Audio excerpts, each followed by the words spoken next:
Hello students, Radhe Radhe. तो जैसा कि अपन की क्लास 12 की अपन एक्सरसाइज कर रहे थे, लास्ट क्लास में अपन ने समाकलन जो इंटीग्रेशन है उसका अपन ने एक्सरसाइज 7.1 को लास्ट क्लास में पूरा कंप्लीट कर लिया था। और आज अपन स्टार्ट करने वाले हैं एक्सरसाइज 7.2। क्या है 7.2 में? तो यहाँ पर इतना बता देता हूं कि आपकी जितनी भी समाकलन की एक्सरसाइज आने वाली है 7.1 से 7.11, उसमें जो सबसे इंपॉर्टेंट एक्सरसाइज है जो हर एक्सरसाइज में यूज होती है, जिसके टॉपिक हर एक्सरसाइज में यूज होते हैं समाकलन में, वो है एक्सरसाइज 7.2। 7.1 तो इजी था, उसमें समाकलन के अपन को फॉर्मूले पता होने चाहिए थे। लेकिन 7.2 ऐसी एक्सरसाइज है जो यूज करनी पड़ती है अपन को पीछे वाली प्रश्नावलियों में। और जनरली 7.2 है उसमें अपन प्रतिस्थापन विधि का प्रयोग करने वाले हैं, ठीक है। और प्रतिस्थापन विधि द्वारा अपन हल करने वाले हैं। अब देखो, इसके एक्चुअल में कोई फॉर्मूला नहीं है पर्टिकुलरली अलग से कि अपन प्रतिस्थापन विधि के फॉर्मूले लगाएं उससे सॉल्व करें। एक प्रक्रिया होती है, उससे अपन को हल करने हैं।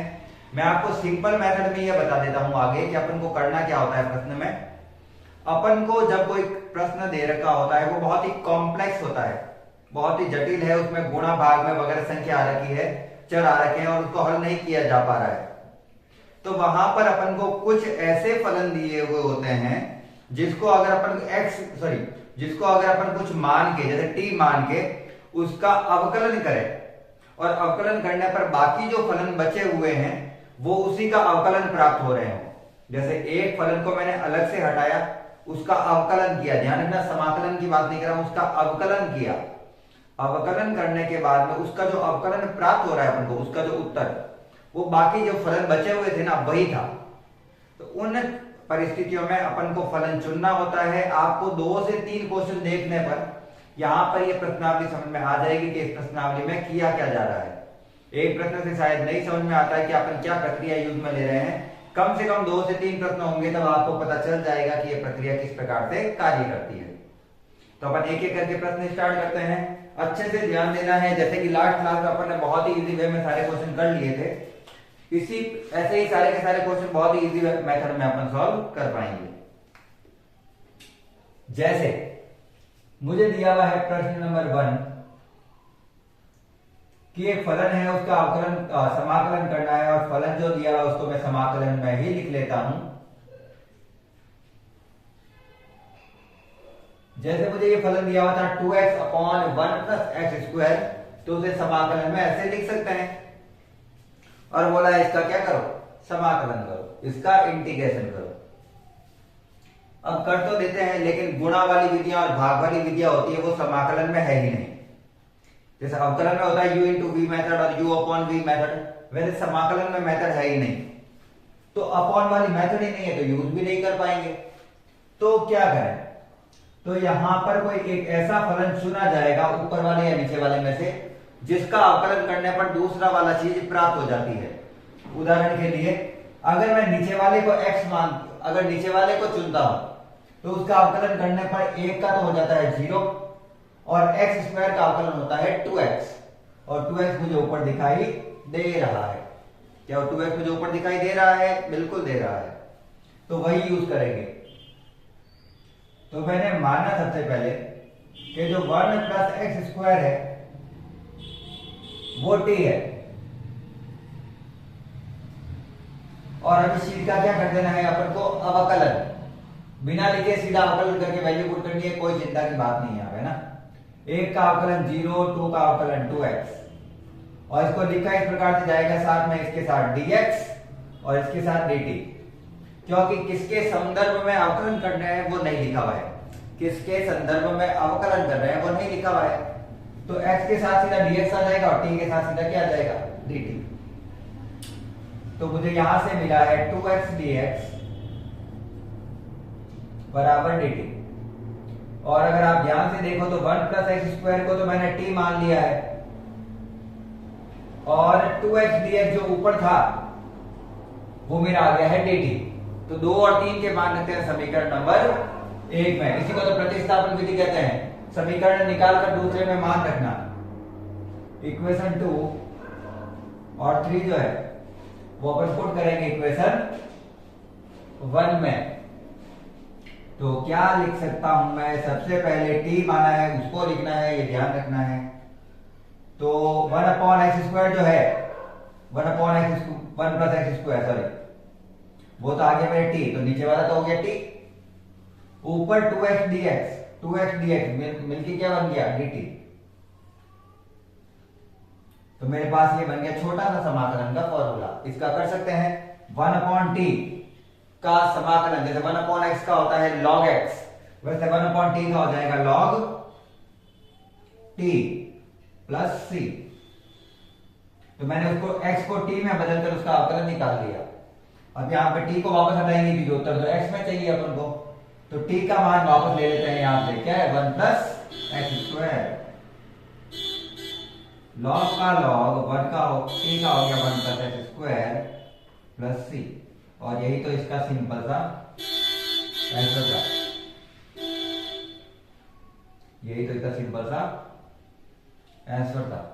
ये अपन ने पहला क्वेश्चन कर लिया है। अगर आपको क्वेश्चन समझ में आने लग गए हैं तो क्लास को लाइक कर देना है, आपको क्लास को छोड़ना नहीं है। मैं सही से बता रहा हूं, आप अगर 2 से 3 क्वेश्चन देखने लग गए उसके बाद में आपको क्वेश्चन में कोई प्रॉब्लम नहीं आएगी। थोड़े बहुत क्वेश्चन करने के बाद मैं ट्रिक सीधी बताऊंगा तो आपको समझ में भी नहीं आएगी सीधा सॉल्व कैसे करें। तो आप कुछ क्वेश्चन करेंगे, उसके बाद में मैं कुछ ट्रिक बताऊंगा कि आप सीधा इससे पहचान सकते हैं कि अवकलन का उत्तर क्या होगा वगैरह, वो सीधा आप चुन सकते हैं। उसमें आप टी नहीं मान के भी सीधा उत्तर कर सकते हैं उसका, लेकिन उसके लिए आपको कुछ क्वेश्चन करने पड़ेंगे। ठीक है, चलो क्वेश्चन नंबर करते हैं सेकंड। क्वेश्चन नंबर सेकंड क्या दिया हुआ है वो पढ़ते हैं। क्वेश्चन दिया हुआ है i बराबर log x का स्क्वायर अपॉन x dx, ये मुझे दिया हुआ है। इंटीग्रेशन में तो मैंने लिखा है, बाकी यही दिया हुआ है log x का स्क्वायर अपॉन x। इन दोनों में से ऐसी कौन सी चीज है जिसका अवकलन करने पर दूसरा मान प्राप्त हो जाता है। तो ये तो है 1/x और ये है log x, और मुझे इतना पता है कि जब मैं log x का अवकलन करता हूं, ध्यान रखना अवकलन, मानने वाली चीजों में अवकलन हो रहा है, तो जब मैं log x का अवकलन करता हूं तो मुझे 1/x मिलता है जो मुझे दिया हुआ है, तो उसके आधार पर मैं उसको चेंज कर पाऊंगा। तो मुझे इसमें क्या मानना है t, इसमें मानना है log x को t मानना है। सीधे मेथड से कर सकते हैं क्या, बिल्कुल भी नहीं कर सकते, गुणा भाग वाली विधि अपन के पास है नहीं। तो यहां पर मैं अगर कहूं माना log x को मैं अगर t मानता हूं तो इसका अवकलन क्या होता है 1/x। log x का क्या होता है 1/x, और किसके सापेक्ष कर रहे हैं ये नहीं दिया हुआ, तो इसके साथ ds लिखना पड़ेगा, और t का अवकलन होता है 1 और t का खुद का लिखना पड़ेगा dt।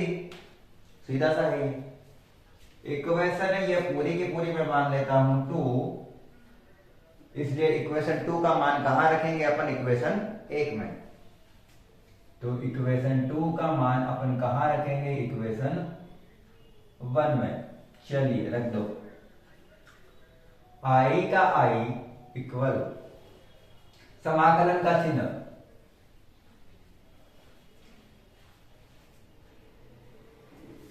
log x को मैंने माना था t, log x का स्क्वायर है तो ऊपर t का क्या आ जाएगा स्क्वायर, और ये जो x है वो 1 के बटा में है, ऊपर तो 1 मान ही सकते हैं अपन, 1/x dx, 1/x dx जो पूरा फलन बचा हुआ था 1/x dx, वो पूरा का पूरा क्या आ गया dt, वो पूरा का पूरा dt आ गया, कुछ भी नहीं बचा। अब इसका बस समाकलन कर लो क्योंकि सरल समीकरण बन गई है। समाकलन में करेंगे तो घात में एक जोड़ेंगे, वही घात नीचे, यही करेंगे। t की जगह t का मान रख दो, t क्या माना था log x, तो log x की पावर हो गई 3/3 प्लस c। t की जगह log x, इसकी घात 3 तो इसकी भी घात 3 बट्टा में 3 प्लस c का प्लस c, यही इसका आंसर है। चलिए सिंपल से क्वेश्चन है। बिल्कुल सिंपल से बैठे रहना यहाँ पे, अच्छे से एक बार अच्छे से ध्यान देना क्वेश्चन पे। ऐसा एक सिंपल क्वेश्चन नहीं होगा जो समझ में नहीं आएगा। और सारे के सारे क्वेश्चन मैं यहाँ पे करवाने वाला हूं almost. Important question third,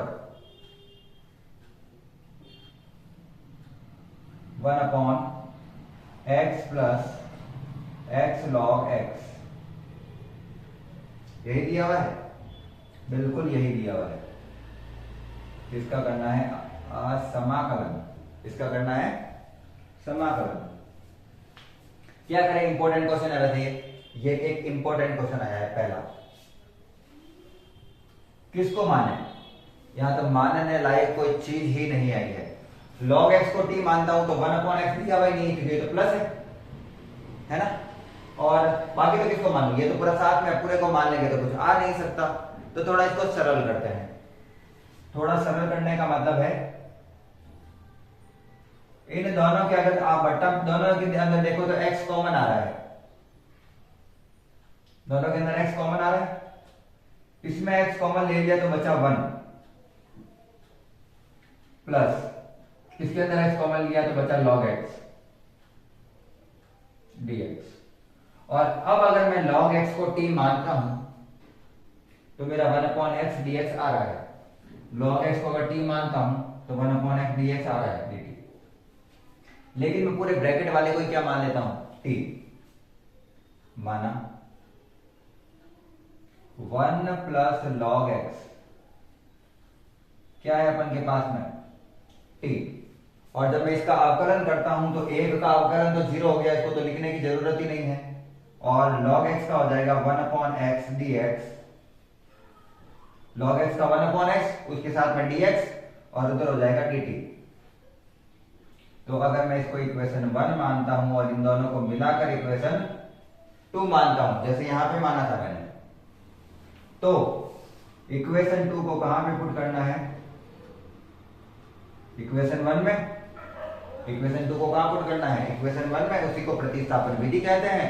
put करो, अच्छे से ध्यान देना है कैसे पुट कर रहा हूं वो देखना। आई बराबर, पहले सबसे पहले उस जगह मान रखो जो माना है आपने t। तो ये ब्रैकेट वाला पूरा एक के बटा में उसको मैंने t माना है, इस पूरे को मैंने t माना है। ये तो बटा में आ रहा था मेरे, 1/t हो गया। और बचा क्या, 1/x dx, 1/x dx, 1/x dx, 1/x dx। क्या हो गया, ये पूरा dt हो गया। तो ये पूरा क्या हो गया, dt हो गया। क्योंकि ये बट्टा में आ रहा था इसलिए मैंने t बट्टा में लिखा है, क्योंकि ये t का मान है। और अब इसका करना है समाकलन। t का क्या करना है, समाकलन। t का समाकलन होता है log t, 1/t का समाकलन होता है log t, जैसे 1/x का log x होता है वैसे, प्लस c। हो गया आंसर। लेकिन अपन को उत्तर किस पे लेकर आना है, x के संदर्भ में लाना है। यहाँ पे t आ रखा है, t को वापस ले लेते हैं। तो t क्या है मेरे पास, i बराबर log ब्रैकेट में 1 plus log x plus c answer. 3 question है और मुझे लगता है 3 क्वेश्चन देखकर आपको ये तो पता चल गया होगा कि अपन को कोई ऐसी चीज को t मानना है, फलन, ऐसा कोई फलन t मानना है जिसको अपन जब चुने और उसका जब अवकलन किया जाए तो बाकी वाला फलन उसका मान आ जाए, बाकी वाला फलन उसका मान आ जाए। बस यही करना है सारे क्वेश्चन में। एक एक क्वेश्चन को सबको सॉल्व करेंगे एकदम सिंपल तरीके से, ठीक है ना। तो एक बार स्क्रीनशॉट ले लेना, फिर मैं हटा देता हूं।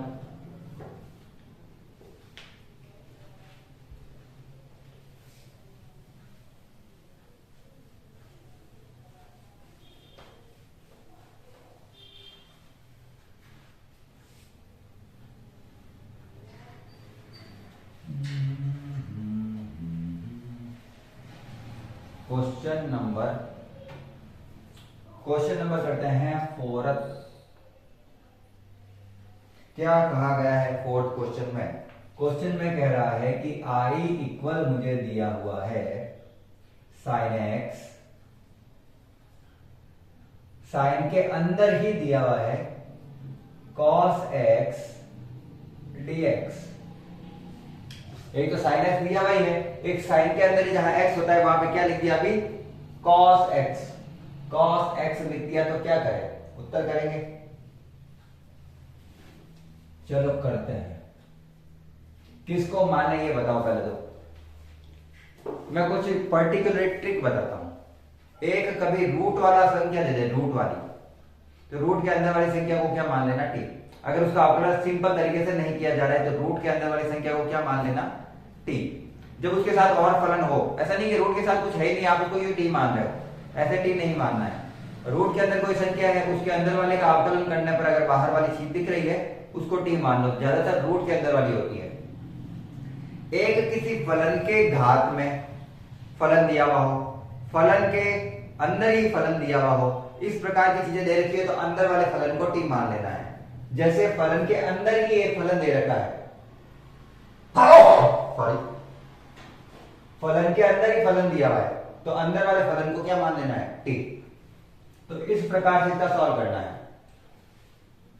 और जैसे जैसे क्वेश्चन आते रहेंगे मैं बताता रहूंगा बीच बीच में कैसे यूज करेंगे इनको। तो मैं ये इक्वेशन नंबर 1 हो गई अपन की।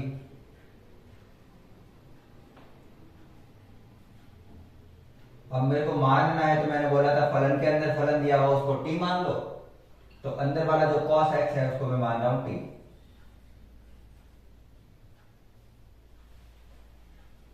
और कॉस एक्स का अवकलन मुझे पता होता है माइनस का साइन एक्स। कॉस एक्स का माइनस का साइन एक्स, उसके साथ dx तो लिखना ही है और बराबर के इधर हो गया dt। क्योंकि फॉर्मूले में माइनस नहीं है तो माइनस में इधर की तरफ मान लेता हूं, तो ये माइनस ले लेते हैं इधर की तरफ। और अगर आपको स्क्रीनशॉट लेके समझना है तो मैं एक और स्टेप लिख देता हूं, कोई दिक्कत की बात है ही नहीं। तो ये पूरी मान लेते हैं इक्वेशन नंबर 2, और हमेशा पूरी ही मान लिया करो इक्वेशन 2, ठीक है ना। एक एक मानने की जरूरत नहीं है कि इसको इक्वेशन 2 माने है, उसको इक्वेशन 3 माने, पर तो प्रतिस्थापन में सीधी पुट करनी है। इक्वेशन 2 कहां पुट करना है अपन को, इक्वेशन 1 में, और तरीके से पुट करना है, ये भी ध्यान रखना। सारी चीजें हटनी भी चाहिए और वैसे होना चाहिए। तो मैं सबसे पहले तो हमेशा वैल्यू कहां पुट करता हूं, जो मैंने टी माना है, साइन के अंदर कॉस को माना है मैंने टी, तो सबसे पहले लिखूंगा इंटीग्रेशन में साइन, इंटीग्रेशन में लिखूंगा साइन, उसके अंदर वाला कॉस हो गया टी, तो साइन टी तो हो गया। अब साइन एक्स डीएक्स बचा है, क्या बचा है मेरे पास, साइन एक्स डीएक्स, और साइन एक्स डीएक्स कितना हो गया, माइनस का dt, माइनस ले लेते हैं बाहर, sine T dt। Sine T का समाकलन होता है कॉस टी, वो भी माइनस में, तो माइनस तो पहले से था, माइनस माइनस मिलके हो जाएगा प्लस का, कॉस टी प्लस सी। साइन टी का साइन एक्स का अवकलन होता है माइनस का कॉस एक्स, तो माइनस माइनस प्लस का हो गया, यहाँ पे टी है तो यहाँ पे भी टी है। टी को वापस एक्स में चेंज करना है तो कॉस के अंदर वापस लिख दो कॉस, तो कॉस टी की जगह टी का मान cos X, cos of cos X plus C. ये है अपन के क्वेश्चन नंबर 4 का आंसर। ऐसे ही सारे क्वेश्चन है वो बहुत ही सिंपल है, एक एक करके सारे क्वेश्चन कर रहे हैं अपन, बहुत इजी वे में क्वेश्चन होंगे सारे के सारे। किसी एक चीज को टी मानो, टी मान के उसका अवकलन करो, अवकलन करने पर हमेशा इसके साथ dx और इसको dt के रूप में लिखना है। जो भी अवकलन होता है वो करके अवकलन लिखना है और फिर इसका क्या करना है, हल करना है। तो यहां तक तो छाप सकते हैं आप।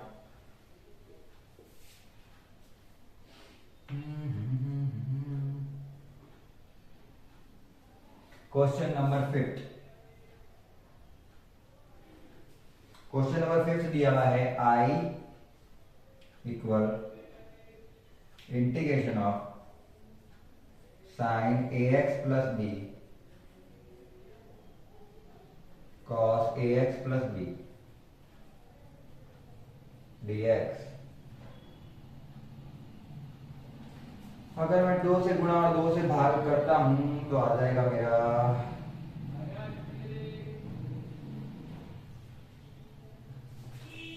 साइन 2x हो जाएगा। चलिए अलग अलग मेथड बहुत है इसके, टी मानने वाला है तो उसी से करते हैं, मैं आपको दो मेथड से करके बता सकता हूं, ठीक है ना। सॉल्यूशन, साइन एक्स का अवकलन कॉस एक्स, कॉस एक्स का अवकलन माइनस का साइन एक्स, साइन एक्स का कॉस एक्स और कॉस एक्स का माइनस का साइन एक्स होता है। क्योंकि मेरे उत्तर प्लस में है तो मैं ऐसा मानूंगा जिससे अवकलन से प्लस का ही प्राप्त हो, तो मैं लूंगा कॉस साइन एक्स को मानूंगा, साइन इस पूरे को क्या मानूंगा टी, साइन ए एक्स प्लस बी को क्या मानूंगा मैं टी मानूंगा। अगर मैं इसको टी मानता हूं तो इसका अवकलन क्या बनेगा, cos A x plus B, ये तो पूरा कौन है, और x के साथ में जो संख्या आती है उसका फिर से अवकलन होता है, सम्मिश्र संख्या आपको पता है, इसका होगा a प्लस 0 मतलब a, और इसके साथ लिखा जाएगा dx। इसी प्रकार से बराबर के उधर क्या लिखा जाएगा dt, ये इसका अवकलन कर लिया मैंने। अब मुझे जब उत्तर देख रहा हूं तो मुझे यहां पर कहीं भी अलग से a लिखा हुआ नहीं दिख रहा है जैसे इसमें है, तो इसको इधर ना रखते हुए इधर dt के नीचे भेज देता हूं। तो ये अपन की समीकरण 1 थी, ये अपन की समीकरण नंबर 2 है, और मैं यहां पे लिख देता हूं cos ax plus B dx, ये जो गुणा में चीज थी वो dt के भाग में जाएगी, dt अपॉन a। तो जहां पे cos ax plus B dx दिखेगा वहां पे क्या लिखूंगा dt upon a। Value put करते हैं समीकरण 2 और समीकरण 3 की, समीकरण 1 में, इसको भी मैं टोटल समीकरण 2 मान सकता था। तो मुझे इक्वेशन 2 और 3 को कहां पे पुट करना है, इक्वेशन 1 में। 2 मिनट रुक जाओ। तो जनरली मुझे यहां पे मिल रहा है, जनरली मुझे यहां पे मिल रहा है आई का आई, साइन ए एक्स प्लस बी को तो मैंने क्या मान लिया है यहाँ पे टी, तो मैं लिख देता हूं T, cos ax plus B dx, cos ax plus B dx, इसको माना है अपन ने, इसका उत्तर आया है dt अपॉन a, तो मैं यहां पे लिखूंगा dt अपॉन a। जहां a एक ओनली संख्या है तो उसका इतना कोई इफेक्ट पड़ेगा नहीं। a को बाहर ले लेता हूं, t dt आ गया, t का इंटीग्रेशन करेंगे तो घात में जोड़ेंगे और वही घात कहां लिखी जाएगी, घात में जोड़ेंगे वही घात नीचे, और जब मैं इसका मान पुट कर देता हूं तो 1/2a और 1/2a, और t की जगह t का मान लेते हैं, t क्या था साइन ax प्लस बी,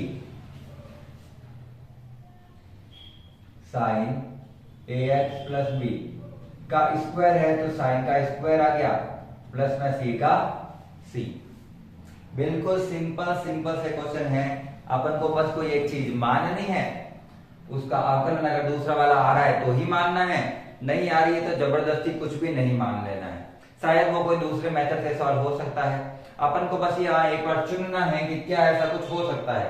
ऐसे कई क्वेश्चन है, जैसे ये वाला क्वेश्चन की बात करूं तो मैं इसको दूसरे मेथड से कैसे कर सकता था, तो उसका ये तरीका होता कि मैं समीकरण को 2 से गुणा और 2 से भाग करता। तो 2 साइन थीटा कॉस थीटा का सूत्र होता है साइन 2 थीटा, और साइन 2 थीटा से भी मैं सीधा अवकलन कर सकता था इसका। तो इसी प्रकार का मेरे को क्या मिलता उसमें उत्तर मिलता, वो थोड़ा उत्तर लंबा होता, उसको मुझे इसमें चेंज करना पड़ता। तो मैंने सोचा क्यों ना अपन टी मान के कर लें, थोड़ा इजी हो रहा है, ठीक है ना।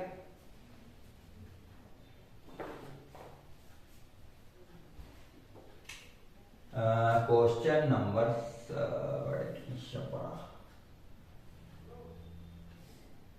क्वेश्चन नंबर 6, कोई भी मेथड यूज देने की जरूरत नहीं है, सीधा सा उत्तर है।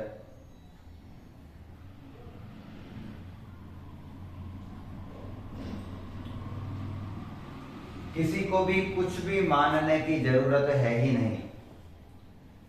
अगर रूट में x की अधिकतम घात 1 ही है, ब्रैकेट में किसी संख्या का स्क्वायर करने पर x की अधिकतम घात 1 ही है, इसकी कुछ भी घात लगाओ और अंदर वाले x की घात अधिकतम 1 ही है, तो उसको अलग अलग मेथड से हल करने की जरूरत नहीं है। उसके साथ कोई चीज गुणा भाग में नहीं आ रखी है, केवल यही चीज दे रखी है। तो इसका सीधा अवकलन किया जा सकता है। कैसे? ये ऐसे आई इक्वल इंटीग्रेशन, मैं कह सकता हूं ax प्लस बी की घात है 1/2 और इसका इसी प्रकार से अवकलन होगा, समाकलन होगा सॉरी, जैसे अपन नॉर्मली x की घात 1/2 का करते हैं। तो घात में एक जोड़ना और वही घात नीचे लिखनी है, और घात में एक जोड़ना वही घात नीचे लिखने का तरीका मैंने बताया था कल। ऊपर वाले और नीचे वाले को जोड़ो संख्या को, तो 1 और 2 हो गया 3/2, बट्टा में हमेशा वही संख्या जो पहले से है। जैसे 4/3 आता तो क्या करते 7/3, 3 में 4 जोड़ा 7/3, तो अपन को घात में एक जोड़ना वही घात नीचे लिखनी है, तो वो तो सेम ही है 3/2। घात में एक जोड़ो और वही घात का लिखना है नीचे, प्लस c, और x के साथ जो संख्या आ रखी है, x के साथ गुणा में जो संख्या है वो याद रखना कि समाकलन में बट्टा में आती है, जबकि अवकलन में वो गुणा में आती है। समाकलन में वो चीज बट्टा में आती है, जबकि अवकलन में वो गुणा में आती है। सही कर सॉल्व कर देते हैं। a सबसे बट्टा में नीचे दे रखा है, ऊपर ले जाते हैं 2/3a ax प्लस बी की पावर 3/2 प्लस c, ये हो गया इसका आंसर।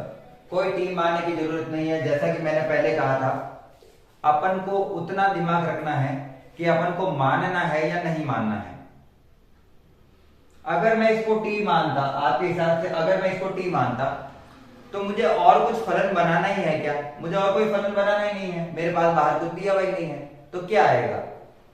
तो उसलिए उसको जबरदस्ती मानकर कुछ उत्तर निकालने की जरूरत नहीं पड़ती है।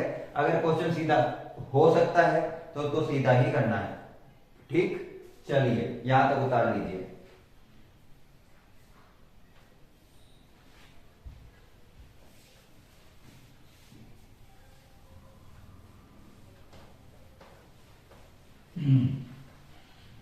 अपन करेंगे नेक्स्ट क्वेश्चन।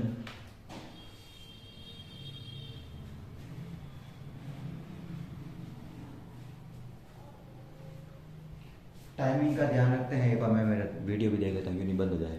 टाइमिंग तो चलो अभी तक है, बाकी थोड़ा तो लंबा खींच ही देते हैं। Question number 7,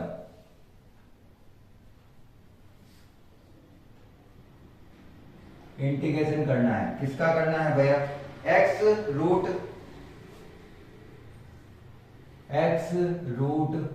x plus 2 I think yes dx। अब यहां पे मानना पड़ेगा। अब अपन क्यों मान रहे सर? अभी तो अब मैंने रूट को माना ही नहीं था, तो अब क्यों माने? अब मानना इसलिए है क्योंकि रूट के बाहर संख्या दे रखी है, रूट के बाहर चर दे रखा है, सॉरी रूट के बाहर चर दे रखा है, और गुणन विधि अपन के पास है नहीं कि इसको इससे गुणन वाली विधि से हल करना, ऐसा कोई मेथड है नहीं अपन के पास। तो अब मानना ही पड़ेगा। और मानते किसके हैं? रूट के अंदर वाली संख्या को, ये मैंने पहले ही बता दिया था। तो माना मैंने कि x प्लस 2 इक्वल है t, तो यहां पे x का इंटीग्रेशन हो जाता है dx, x का अवकलन 1 और उसके साथ dx लिखना है, 2 का अवकलन 0 बराबर हो गया dt। दिक्कत कहां आ रही है? रूट के अंदर वाली चीज मुझे मिल गई, dx मुझे मिल गया, इसका क्या करें? ये तो मेरे को कोई भी मान ही नहीं आया, तो इसका मान यहां से अपन को मान लेना है। इक्वेशन 1, ये इक्वेशन 2, तथा एक चीज मान लेनी है, वो अपन साइड में कर दूंगा ना। मान पुट कर रहा हूं, अच्छे से देखना। आई का आई, पहले रूट वाली चीज को मान रहा हूं मैं। रूट के अंदर x प्लस 2 दिया हुआ है, उसकी जगह क्या लिख दूंगा मैं? t। अब बाहर वाले x को क्या लिखूं? तो ध्यान से देखना, x प्लस 2 बराबर t है, तो अगर मैं प्लस के 2 को उधर भेजता हूं तो वो माइनस का 2 हो जाएगा। तो x बराबर क्या हो गया? t minus 2।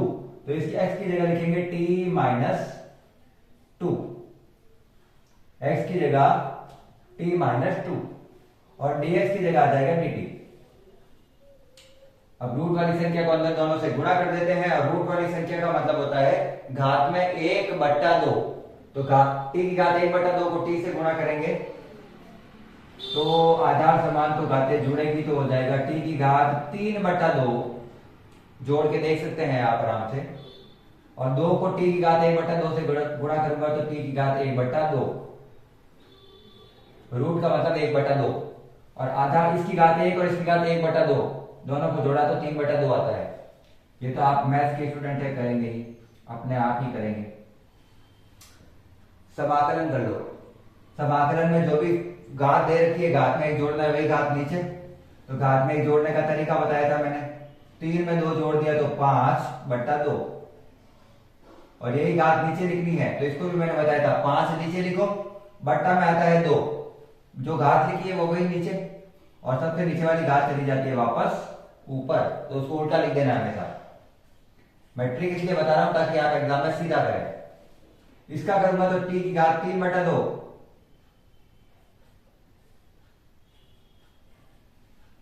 घात में जोड़ा तो 1 और 2 3/2 बट्टा 3/2, नीचे वाली चीज चली गई ऊपर। यहां पे 3/2 है तो यहां पे 2/3 लिख देना है उल्टा हमेशा। घात को क्या लिख देना उल्टा आगे, 5/2 तो 2/5, 3/2 तो 2/3, सीधा सा। और प्लस में कर देते हैं सी। टी में उत्तर चाहिए नहीं थे, सबके टी के मान वापस रखते हैं तो 2/5, 2/5, टी की घात 5/2, टी क्या है 2 दूनी 4/3 आ ही रहा है पहले से। x + 2 की घात 3/2, टी की जगह टी का मान प्लस का सी। दी एंड। सिंपल से क्वेश्चन, सिंपल से मतलब बहुत सिंपल से क्वेश्चन। आपको प्रैक्टिस करनी ही पड़ेगी। मैथ्स में बिना प्रैक्टिस के क्वेश्चन सॉल्व नहीं होते हैं। जितनी ज्यादा प्रैक्टिस करोगे, हम अपने एक दिन में ये वाली पूरी एक्सरसाइज छाप लेते थे अपनी कॉपी में, तो आपको प्रैक्टिस करते रहना है। प्रैक्टिस करने से ही आपको स्पीड मिलेगी, इनमें समझ में तो आएंगे ही, स्पीड बढ़ेगी आपकी। चलिए करते हैं क्वेश्चन नंबर 8। I इक्वल दिया हुआ है अपन को x, रूट में 1 + 2x²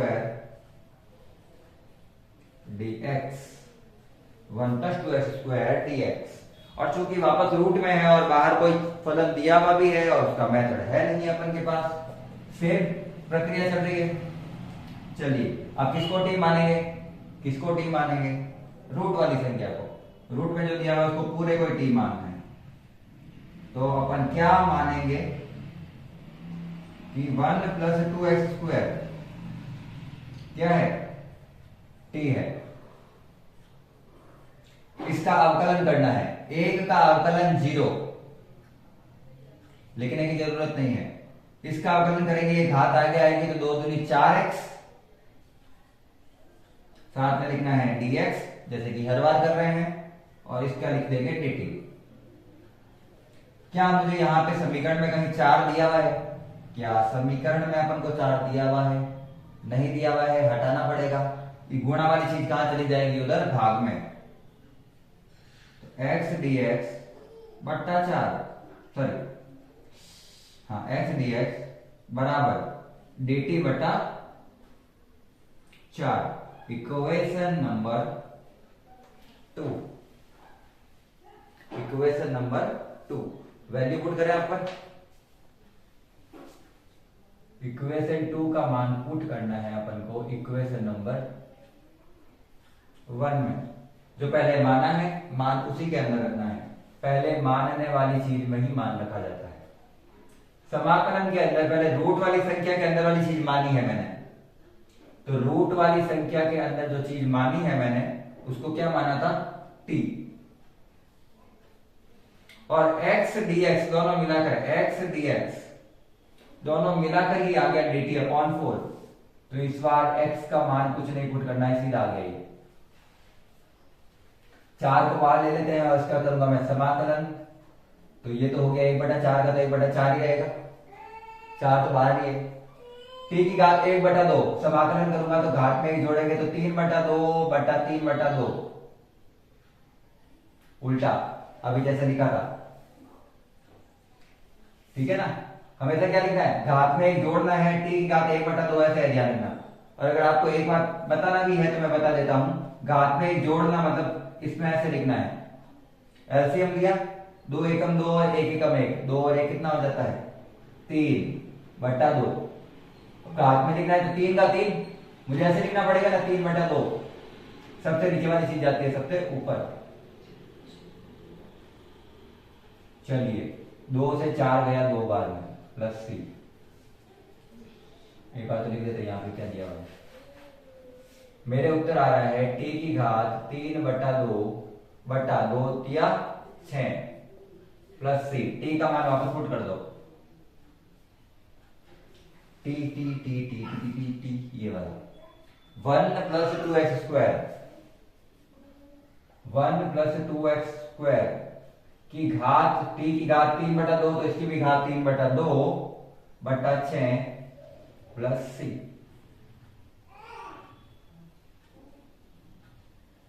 कितने क्वेश्चन हो गए, 10 क्वेश्चन करेंगे ऑलमोस्ट, 10 तो कर ही लेंगे। चलो अरे यार 40 क्वेश्चन 10-10 कर लेंगे कैसे चलेगा। क्वेश्चन नंबर 9, क्वेश्चन नंबर 9 है I = 4x + 2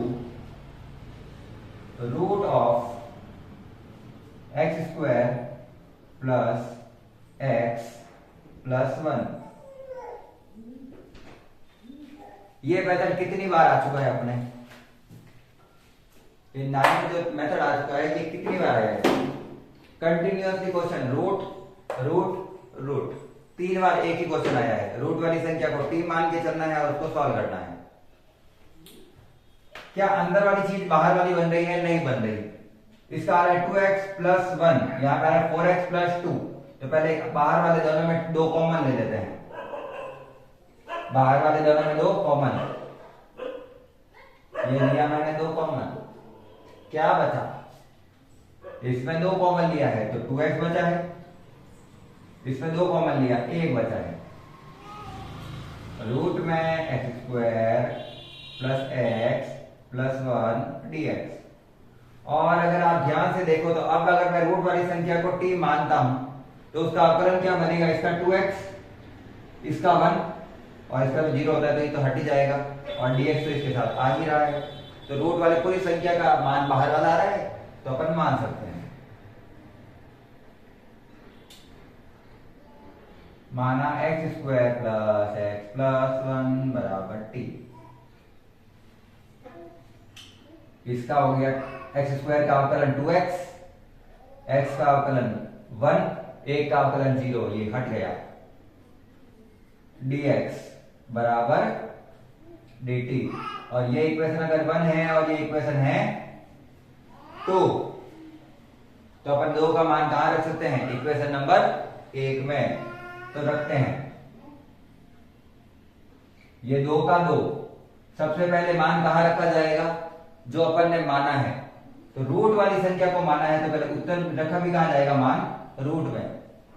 रूट पूरा ही पूरा जो था ना अपन का, उसको अपन ने क्या मान लिया था, t, तो रूट के अंदर पूरी संख्या थी वो आगे t, फिर बाहर वाला 2x + 1 dx, 2x + 1 dx मिलके क्या बन गया, dt।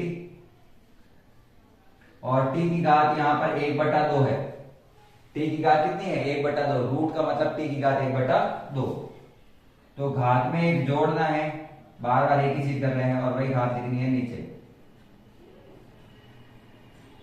सबसे नीचे वाली चीज आएगी सबसे ऊपर, तो आ जाएगा 4/3, 2 दूनी 4/3, और t की जगह t का मान रख देते हैं, ये रहा t का मान, ये रहा x² + x + 1। t की जगह t का मान रखा है, t की घात 3/2, तो यहां पे भी इसकी घात आएगी 3/2 प्लस c।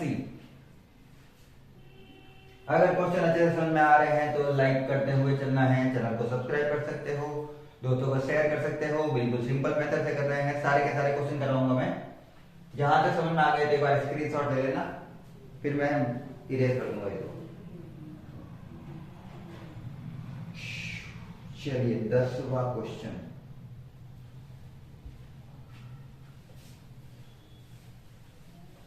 मैं टाइमिंग के अकॉर्डिंग चलूंगा, कितने क्वेश्चन करा सकते हैं, शायद 12 करवा दूंगा मैं।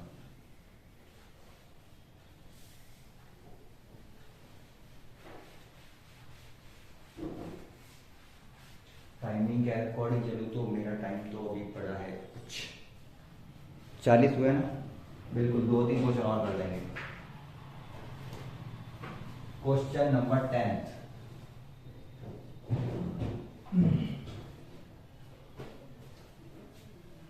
I equal integration of 1/x minus root X dx। इसको करते हैं हल। अब किसी को भी कुछ भी मानने पर कुछ भी नहीं आ रहा है, कुल मिला के कहने का अर्थ है इनमें से किसी को कुछ भी मानने पर सॉल्यूशन नहीं हो रहा है, तो अपन को कोई ना कोई मेथड यूज में लेना पड़ेगा। और मैथ्स यही है कि आपको कुछ क्वेश्चन बना के दिए गए हैं, आपको उनको क्या करना है, सॉल्व करना है, उनको आपको सरल करके फिर हल करना है उसका, ठीक है ना। तो इसका सीधा तो मेथड कुछ है नहीं, दोनों ऊपर तो लिखे में नहीं है, नहीं तो मैं अभी सॉल्व भी कर देता इसको। तो इसको सरल करने का तरीका ये है, इसको सरल करने का तरीका ये है कि x को मैं मान सकता हूं root X into root X, X को मान सकता हूं root X into root X, ये माइनस का माइनस और ये रूट एक्स का रूट एक्स dx। और नीचे वाले में दोनों में अब क्या कॉमन ले लेंगे, 1/, मतलब रूट एक्स कॉमन ले लेंगे, एक तो है ही ऊपर, नीचे वाले दोनों में कॉमन आ रहा है रूट का x, तो यहां पे बचा रूट का x और यहां पे बचा 1। अब मेरे मेथड बन रहा है, अगर मैं रूट एक्स को मान लेता हूं 2, तो रूट एक्स का अवकलन होता है 1/2 रूट एक्स, 1/2 रूट एक्स। तो वैसे तो 2 नहीं है तो वो तो मैं उधर भेज सकता हूं, वो तो मेरे पास मेथड है, संख्याओं को तो मैं इधर उधर कर सकता हूं। तो चलो मानने वाला मेथड तो आ गया मेरे पास, और माना उसको जाता है जो ब्रैकेट में हो, रूट में हो या फिर बड़ा हो। तो रूट एक्स माइनस 1 पूरे को ही मैं मान रहा हूं t, तो रूट एक्स का उत्तर होता है 1/2 रूट एक्स dx बराबर dt। रूट एक्स का 1/2 रूट एक्स, 1 का तो अवकलन 0 हो गया तो उसको मानना ही नहीं है, और ये dx इसके साथ लिखा, बराबर का बराबर और t का हो गया dt। 2 अपन को चाहिए नहीं क्योंकि अपन के पास केवल 1/रूट रूट एक्स है, तो 2 को उधर भेज देते हैं, तो मैं भेजूंगा उधर, तो आएगा 1/रूट रूट एक्स dx बराबर 2 dt, बराबर 2 dt। यहां तक क्लियर। इक्वेशन 2 इक्वेशन 3 का मान कहां रखेंगे, इक्वेशन 2 और 3 का मान कहां रखेंगे, समीकरण नंबर 1 में। चलिए रखो फिर, पहले जो चीज मानी है उसमें ऊपर तो कुछ भी नहीं है, ऊपर तो कुछ है ही नहीं, ऊपर तो माना है, उसको तो कुछ नहीं है। ब्रैकेट वाली पूरी चीज को मैंने माना था t, और one by root X dx, one by root X dx 2 dt है।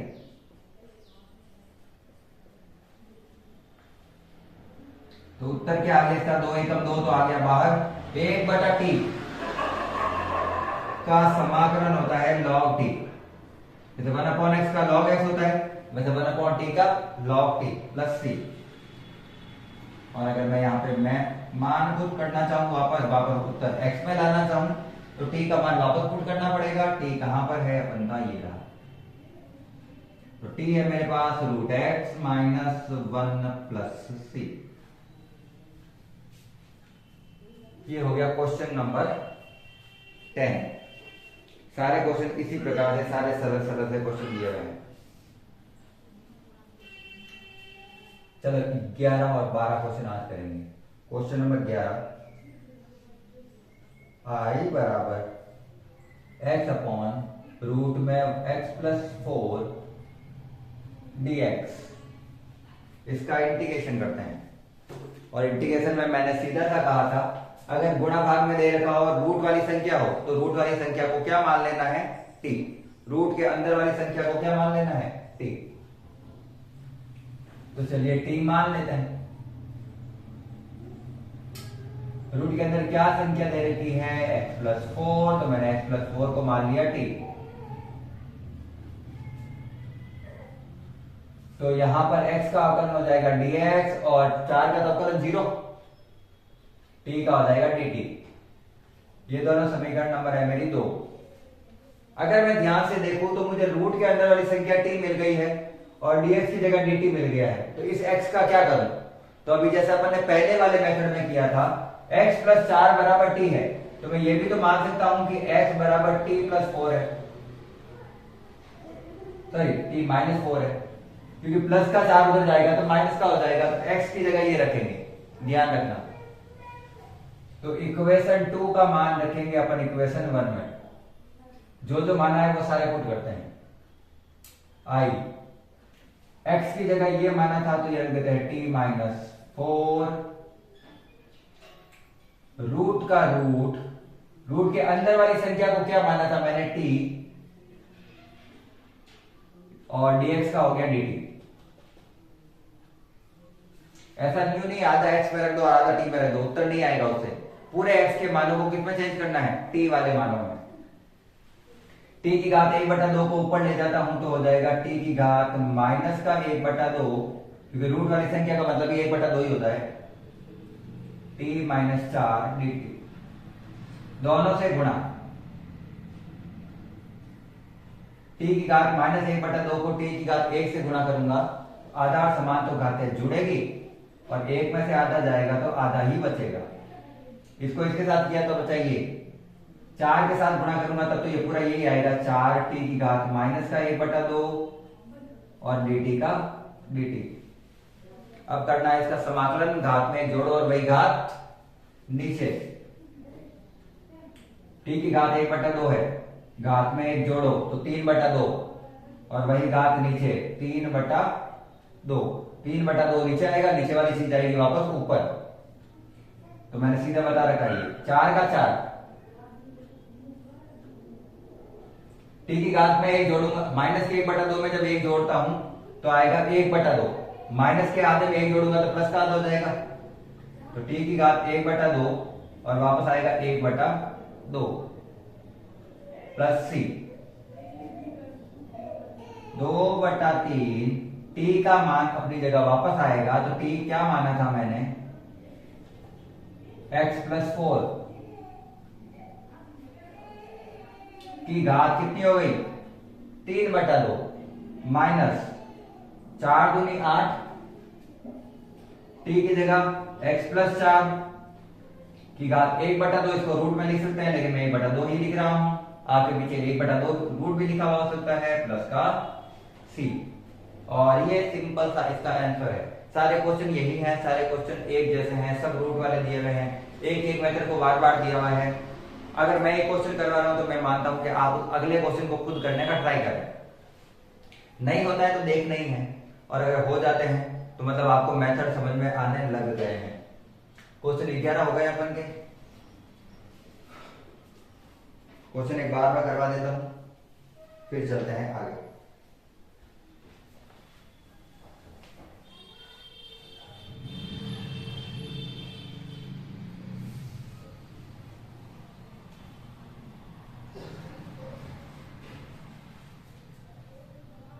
Question number 12। क्वेश्चन नंबर 12 क्या दिया हुआ है, ब्रैकेट में दिया हुआ है, बाहर भी कुछ चीज दे रखी है, सीधी सी बात है, गुणा करना है अपन को। चलिए i इक्वल x की घात 3 माइनस 1 की घात 1/3 x की घात 5 dx। कुल मिला के इस टाइप का कुछ मेथड दिया हुआ है ना। अगर मैं अंदर वाली चीज को t मानता हूं तो बाहर, अगर मैं अंदर वाली चीज को t मानूं, देखना एक बार सॉल्व करके, ऐसा नहीं है कहीं पे भी हमेशा t मान लो। अगर मैं अंदर वाली चीज को t मानता हूं तो इसका मान आएगा 3x², मतलब x का स्क्वायर आना चाहिए। बाहर तो मुझे x की घात 5 दे रखी है, बाहर तो मुझे क्या दे रखी है, x की घात 5। तो उसका क्या करूं, तो उसको दो टुकड़ों में तोड़ के लिखो जिसमें एक x² होना चाहिए। तो पहले समीकरण को थोड़ा सरल भी करना हो सकता है। इसको ऐसे ही रखते हैं जैसा है ये, इसको तो मानना है मुझे पता है क्योंकि इसकी घात 1/3 है, इसको आसानी से सॉल्व कर ही नहीं सकते। घात जब बाहर भी हो और x के अंदर भी घात, तो उसको तो यूं भी सॉल्व नहीं कर सकते अपन, उसको तो मानना ही पड़ेगा। इसका दो पार्ट में लिख रहा हूं, x की घात 3, x की घात 2 dx। दो पार्ट में डिवाइड कर दिया, 3 और 2 वापस कितना हो जाएंगे, 5, क्योंकि आधार समान तो घातें जोड़ती है। अब इसके अंदर वाले को क्या मानूंगा, t, ताकि x² dx बन जाए। माना, मैंने माना कि जो x³ -1 है वो कितना है, t है। और मुझे चूंकि x³ भी चाहिएगा तो मैं उसको भी मान सकता हूं, माइनस का 1 उधर गया तो प्लस का 1।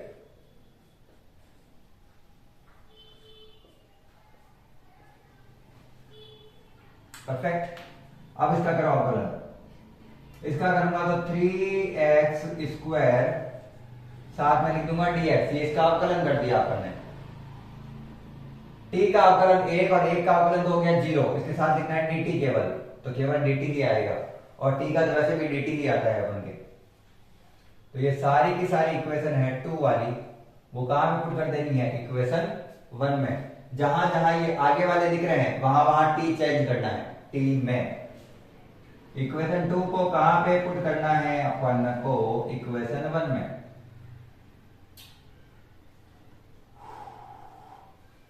ये हो गया t, इसी को t माना था कि घात 1/3, x³ हो गया t+1 और x² dx अपन का हो गया dt/3। ये 3 नीचे माने तो ना, इसके गुणा में इसके आएगा तो भाग में, तो ध्यान देना है। तो मैं लिख रहा हूं dt/3, dt/3। ये 3 जो था वो वहां पे था ही नहीं, तो यार 3 को तो मैं dt के नीचे भी दूंगा, और वो मान लेना है, इतना तो अपन कर ही सकते हैं। पहले t को दोनों के साथ गुणा करते हैं, फिर अवकलन होगा अपन को, समाकलन होगा अपन को पता है। तो यहाँ पे आगे t की घात 1/3 में जब 1 जोड़ता हूं तो आएगा 4/3। ऐसे 1 और 3 कितना होता है, 4/3 जो है वही। और t की घात 1/3 को 1 से करेंगे तो t की घात 1/3 ही आएगा, dt। अब करो समाकलन, अब करो समाकलन। जैसा कि मैंने अभी बताया, घात में जोड़ना और घात नीचे लिखना है, तो उसको कैसे करते हैं, इन दोनों घातों को जोड़ो और लिखो 7 बट्टा में जो है वही, और इनकी घात को हमेशा यहां पे लिख देना उल्टा, 7/3 का 3/7 प्लस t की घात 1 और 3 हो गया 4/3, और इसकी घात को यहां पे लिख दो उल्टा, 3/4 प्लस c, खत्म। t की जगह मान पुट करो और आंसर हो गया। t क्या है, ये रहा। चलो पुट करते हैं, i बराबर 1/3, या फिर इसको, अच्छा 3 अंदर से कॉमन ले लूं क्या, दोनों में 3 आ रहा है ना, चलिए दोनों में 3 कॉमन ले रहा हूं, 3/3। t की जगह t का मान रखेंगे तो कहां पे है, ये रहा, x³ -1 की घात 7/3/7 प्लस x + 3 - 1 की घात 4/3/4। ध्यान रखना 3 कॉमन ले लिया है मैंने बाहर, वो कहां पे गया ये मत सोच देना, प्लस c। 3 से 3 गया और यही इसका क्या है, यही इसका क्या है, आंसर है बचा हुआ। तो बस इसी प्रकार से सारे के सारे क्वेश्चन है, और इसी प्रकार से अपन के सारे क्वेश्चन को करना है सॉल्व। सिंपल से मेथड है, टी मानना है अपन को, टी में ये पहचानना है कि कौन सा फलन टी हो सकता है और उसको हल करना है। तो सारे के सारे अगर क्वेश्चन अच्छे से समझ में आ गए हैं, और अगर आपको क्लास अच्छी लगी है तो क्लास को लाइक कर देना है, साथ ही चैनल को सब्सक्राइब कर देना है। अगर आपको फिजिक्स और केमिस्ट्री के नोट्स चाहिए तो मेरे टेलीग्राम चैनल पर है, उसका लिंक मैं डिस्क्रिप्शन में डाल दूंगा, वहां से आप डाउनलोड कर सकते हैं। 12th के सारे केमिस्ट्री और फिजिक्स के जो नोट्स है वो मेरे उसमें डाल रखे हैं सरल मेथड में, सरल विधि से, सरल लैंग्वेज में, तो आप वहां से डाउनलोड कर सकते हैं। उसके अलावा भी वहां पे कुछ पीडीएफ आपको मिल जाएगी जो आपको इंपॉर्टेंट होगी आपके लिए। आज की क्लास में अंत तक देखने के लिए धन्यवाद। आज की क्लास को यहीं अंत करते हैं। आज की क्लास को पूरा देखने के लिए धन्यवाद। जय हिंद, जय भारत, राधे राधे।